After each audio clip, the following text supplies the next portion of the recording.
بسم اللہ الرحمن الرحیم۔ السلام علیکم dear students, I hope you all are fine. Previously ہم نے پڑھا تھا کہ کس طرح سے مسٹر کیمفیلڈ اس کو چمنی سویپنگ کے لیے رکھنا چاہتے ہیں، اور جو gentlemen of the board ہوتے ہیں وہ چاہ رہے ہوتے ہیں کہ کسی طرح نیگوسیشنز کر وہ لوگ جو ہیں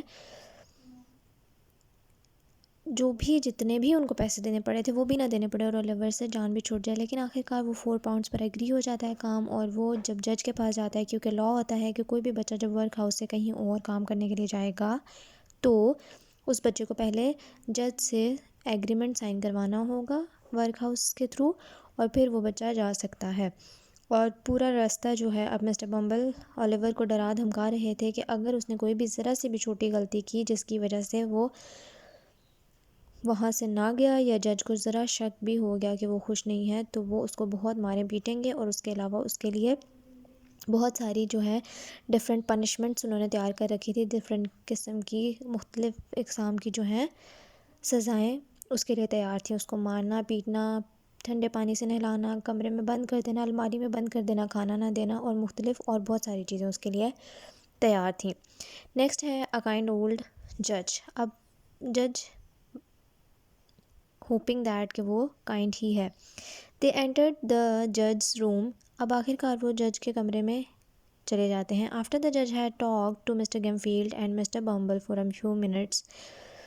اب جب جج بات کر چکتے ہیں کس سے، مسٹر گیمفیلڈ سے اور مسٹر بمبل سے کچھ وقت کے لیے، تو he was ready to sign the paper. اب وہ تیار تھے کہ وہ پیپر پہ دستخط کر دیں، بٹ لیکن Oliver was looking at Mr Gamfield's ugly cruel face. Oliver عجیب سے طریقے سے مسٹر گیمفیلڈ کے بدصورت سے چہرے کو گھورے جا رہا تھا۔ کرول فیس یعنی کہ ظالمانہ شکل۔ He was afraid and began to cry۔ وہ بہت ہی زیادہ خوفزدہ تھا کہ وہ رونے لگ گیا۔ اس نے خوف سے رونا شروع کر دیا، اس کو ان کی شکل سے ہی ڈر لگنے لگا تھا، خوف آ رہا تھا۔ The judge was a kind old gentleman۔ جج بہت ہی رحم دل انسان تھے، بوڑھے آدمی تھے۔ He turned to Oliver in surprise and said gently۔ وہ ایک دم حیرانی سے اولیور کی طرف مڑے اور انہوں نے بہت ہی پیار سے تحمل سے پوچھا، My dear boy, you look frightened۔ پیارے بیٹے، تم بہت ہی خوفزدہ لگ رہے ہو۔ Oliver said nothing and went on crying۔ Oliver نے کچھ بھی نہیں کہا، اس نے جواب ہی نہیں دیا اور وہ لگاتار روتا رہا۔ The judge then turned to Mr. Bumble and said۔ پھر جج نے کیا کیا، انہوں نے اپنا رخ مسٹر بمبل کی طرف کیا اور کہا، You sir, stand away from the boy۔ آپ محترم برائے مہربانی لڑکے سے دور ہو کے کھڑے ہوں۔ جج نے مسٹر بمبل کو ایک دم ٹوک دیا۔ Then he spoke kindly to Oliver and said۔ پھر انہوں نے بہت ہی رحم دلی سے جو ہے اولیور سے بات کرنا شروع کی اور کہا، Now اب boy لڑکے، tell me why are you crying۔ مجھے بتاؤ کہ why you are crying، تم کیوں رو رہے ہو۔ Oliver fell down on his knees۔ Oliver اپنے گھٹنوں پر گر پڑا۔ He begged them not to send him away with Mr. Gamfield۔ اور وہ ان سے گڑ گڑا کر التجا کرنے لگا، ریکویسٹ کرنے لگا، بیگ کر رہا تھا، وہ بھیک مانگ رہا تھا کہ مجھے مسٹر گیمفیلڈ کے ساتھ دور مت بھیجیں۔ He said that it was better to go back to the workhouse۔ اس نے کہا کہ اس سے بہتر تو یہی ہے کہ میں واپس ورک ہاؤس چلا جاؤں and be locked away, beaten or even killed۔ اور وہاں پر دوبارہ بند کر دیا جاؤں، تالوں میں رکھا جاؤں، مارا پیٹا جاؤں، اور ایون کہ چاہے کل بھی کر دیا جاؤں، مار بھی دیا جاؤں، قتل کر دیا جاؤں۔ What cried mister Bumble. کیا؟